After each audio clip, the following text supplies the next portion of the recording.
खूप खूप वर्षांपूर्वी एका दुपारी माझ्या त्या काळच्या गर्लफ्रेंडनी फोनवरून माझ्याबरोबर ब्रेकअप केलं.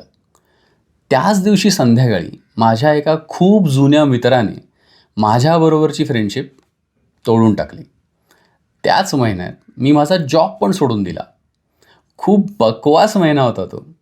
माझ्यावरती प्रचंड प्रेशर आलं होतं जॉब सोडताना, कारण माझ्या हातात दुसरा जॉबच नव्हता.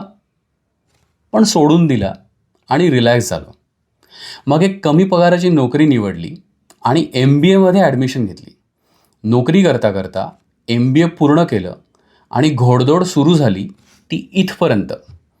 मला काय वाटतं, आपण आयुष्यात काही नाती, काही गोष्टी अशा घट्ट धरून ठेवतो आणि मग धसत जातो त्याच्या वजनाखाली. सोडून द्या ना. थोडं रिलॅक्स राहा आणि थोडंसं चिलॅक्स जगा. जस्ट एक थॉट.